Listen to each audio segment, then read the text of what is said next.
সজর এবং মাগরিবের নামাজের পরে নবীজি সাল্লাল্লাহু আলাইহি ওয়াসাল্লামের নির্দেশিত গুরুত্বপূর্ণ ৫টি ইস্তেগফার পাঠ করা মুমিনের জন্য অত্যন্ত কল্যাণকর।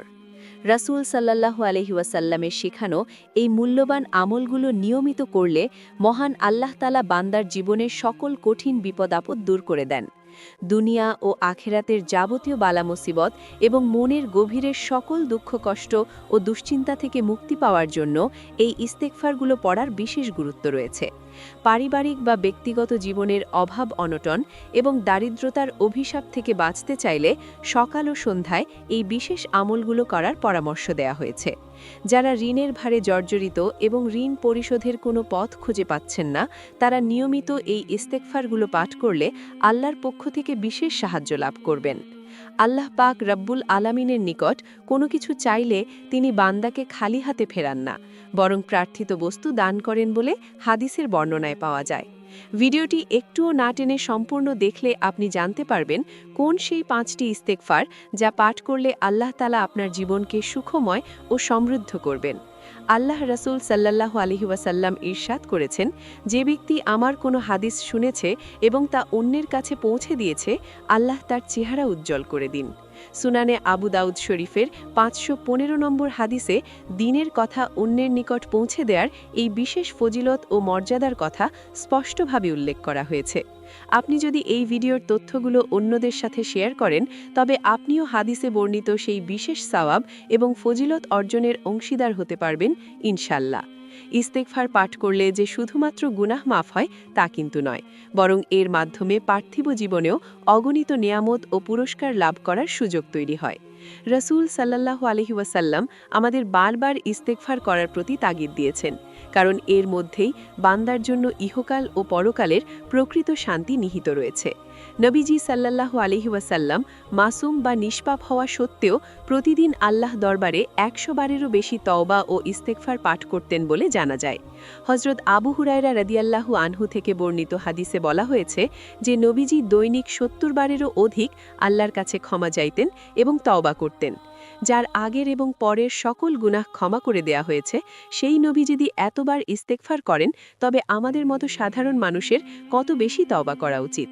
নবীজি সাল্লাল্লাহু আলাইহি ওয়াসাল্লাম মূলত গুনাহ থেকে পবিত্র হওয়ার জন্য তওবা করতেন না, বরং তিনি আল্লাহর সাহায্য পাওয়ার এবং শকর আদায়ের মাধ্যম হিসেবে এটি করতেন।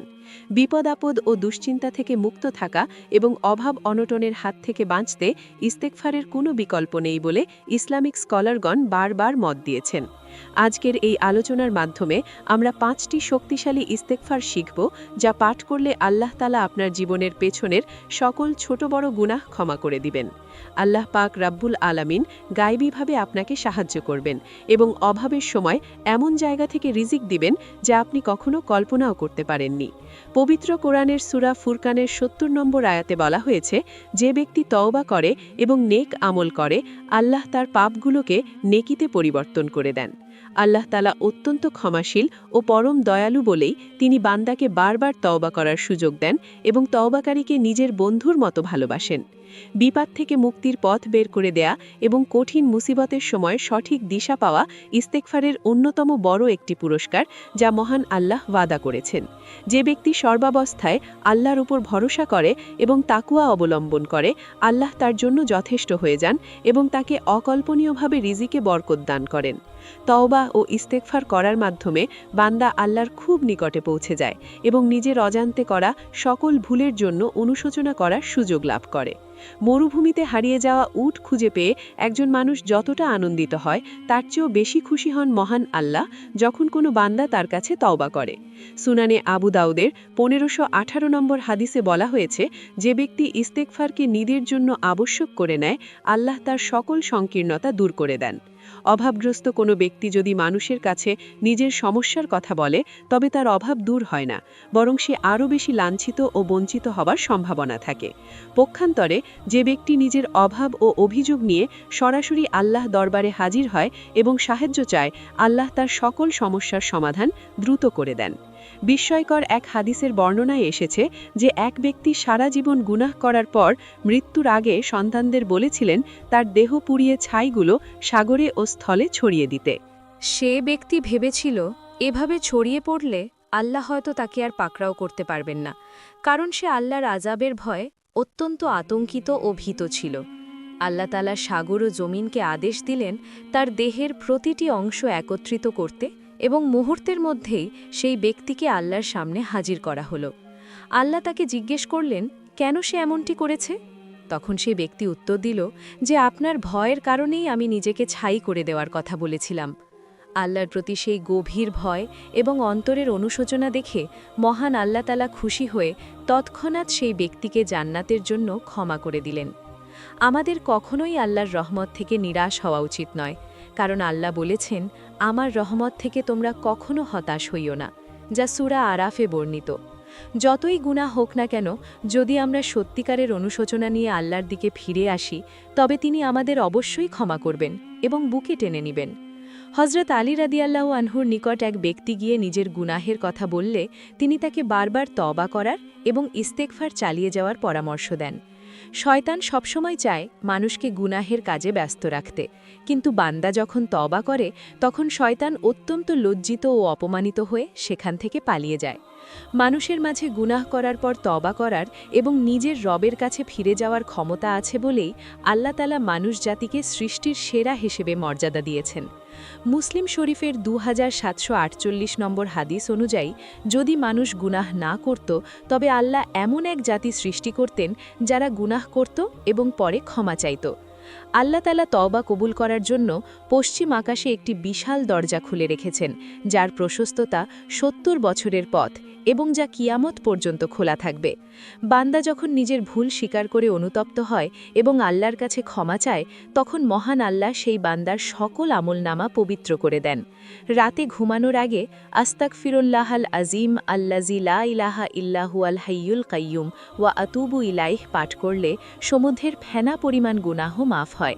এই ইস্তেগফারটি অত্যন্ত শক্তিশালী এবং এর প্রতিটি শব্দের মাঝে আল্লাহর মহিমা ও বান্দার বিনয় প্রকাশ পায়, যা আমাদের সকলের মুখস্থ রাখা জরুরি। শয়তান আদম সন্তানের শিরায় উপশিরায় বিচরণ করে এবং তাকে পথভ্রষ্ট করার জন্য সব দিক থেকে আক্রমণ করে বলে হাদিসে সতর্ক করা হয়েছে। আল্লাহর শপথ করে নবীজি বলেছেন, আমি যা জানি তোমরা যদি তা জানতে, তবে তোমরা হাসতে কম এবং আল্লাহর ভয়ে অনেক বেশি পরিমাণে কান্না করতে। দুনিয়াটা খুবই নগণ্য একটি জায়গা এবং এখানকার সাজসজ্জার পেছনে না ছুটে আমাদের উচিত আখেরাতের স্থায়ী জীবনের জন্য প্রস্তুতি গ্রহণ করা। প্রাকৃতিক দুর্যোগ কিংবা বড় কোনো বিপদের সময় ইস্তেগফার পাঠ করলে আল্লাহ তাআলা সেই আযাব বা গজবকে উঠিয়ে নেন বলে পবিত্র কোরআনে বর্ণিত হয়েছে। সূরা আনফালের 33 নম্বর আয়াতে বলা হয়েছে, ইস্তেগফারকারীরা যতক্ষণ ক্ষমা প্রার্থনা করে ততক্ষণ আল্লাহ তাদের উপর কোনো ধ্বংসাত্মক আযাব দেন না। সুবহানাল্লাহি ওয়া বিহামদিহি আস্তাগফিরুল্লাহ ওয়া আতুবু ইলাইহ এই দোয়াটি রাসূল সাল্লাল্লাহু আলাইহি ওয়াসাল্লাম ইন্তেকালের আগে সবচেয়ে বেশি পাঠ করতেন। সৎ কাজ এবং দোয়া ছাড়া মানুষের তাকদীর বা ভাগ্য পরিবর্তন হয় না এবং ইস্তিগফার মানুষের আয়ু বৃদ্ধিতে বিশেষ ভূমিকা পালন করে বলে জানা যায়। গুনাহ করার কারণে অনেক সময় মানুষের রিজিক বন্ধ হয়ে যায়, কিন্তু তওবা করার সাথে সাথেই সেই রিজিকের দুয়ার আবার খুলে দেওয়া হয়। যিনি ইস্তেগফারকে নিজের জীবনের অবিচ্ছেদ্য অংশ বানিয়ে নেন, আল্লাহ তাকে এমনভাবে রিজিক দেন যা সে কোনোদিন কল্পনাও করতে সক্ষম হবে না। আল্লাহুম্মা গফিরলি জাম্বি ওয়া ওয়াসিল্লি ফি দারি ওয়া বারিকলি ফি রিজকি এই দোয়াটি পাঠ করলে ঘরে শান্তি আসে এবং রিজিকে প্রচুর বরকত দান করা হয়। লা হাওলা ওয়ালা কুওয়াতা ইল্লা বিল্লাহ পাঠ করলে মানুষের মনের অনেক কঠিন ও নেক মাকসুদ আল্লাহ তাআলা নিজ কুদরতে পূরণ করে দেন। সর্বশ্রেষ্ঠ ইস্তেগফার হলো সাইয়্যিদুল ইস্তেগফার, যা সকালে ও সন্ধ্যায় পাঠ করলে ওই দিন বা রাতে মারা গেলে সেই ব্যক্তি সরাসরি জান্নাতে প্রবেশ করবে।